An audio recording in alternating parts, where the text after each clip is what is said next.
ఇప్పటిదాకా ధాన్యం అనేటటువంటిది గోతాల్లో పోస్తారు. అయితే సాధారణంగా ఈ రైతుల ఇళ్ళ దగ్గరన సంక్రాంతి అప్పుడు ధాన్యం కుచ్చులు పెడతారు. ఎందుకనంటే వాళ్ళ పంట అన్నటువంటిది. ఇప్పుడు ఆ రోజులు మారినాయి. ఇప్పుడు కాస్త సంప్రదాయాల్ని గౌరవించేటటువంటి విధానం పెరుగుతుంది కాబట్టి దాన్ని క్యాష్ చేసుకునేందుకు ఈ దఫా ధాన్యం కుచ్చులని అమ్మేటటువంటి కాన్సెప్ట్ తీసుకొచ్చారు. ఇళ్ళకి ఆలయాలకి అలంకరణకి 500 రూపాయల నుంచి 1000 రూపాయలట. ఈ దఫా ఇది కొత్త ఈ వరి ధాన్యం కంకులని కుచ్చులుగా కట్టి ఇంటి సింహద్వారానికి ఎదురుగా గ్రామంలోని దేవాలయాల దగ్గర అలంకారంగా ఉంచుకునేటటువంటి దాన్ని, తద్వారా పండిన పంటతో అనుకున్న అనుబంధాన్ని చాటుకుంటుంటారు. ఇప్పుడు పట్టణాల్లో కూడా పల్లె వాతావరణాన్ని కోరుకుంటున్నటువంటి నేపథ్యంలో పల్లెల్లో సైతం ధాన్యం కుచ్చులు ఇంటి ముందు అలంకరిస్తున్నారు. దీంతో వీడికి మార్కెట్లో డిమాండ్ ఏర్పడింది. కొన్ని కుచ్చులు ప్రత్యేకంగా హైదరాబాద్, విజయవాడ, విశాఖపట్నం నగరాలకు వెళ్తున్నాయి.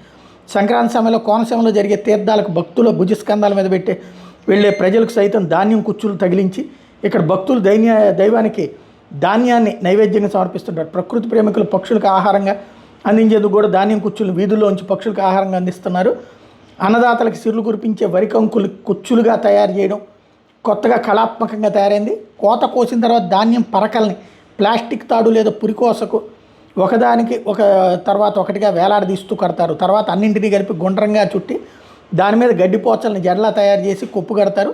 ధాన్యం కుచ్చులు సైజును బట్టి 500 నుంచి 1000 రూపాయల దాకా అమ్ముతున్నారు. సంక్రాంతి మొదలైనటువంటి నేపథ్యంలో ధాన్యం కుచ్చులకు మరింత డిమాండ్ వచ్చింది.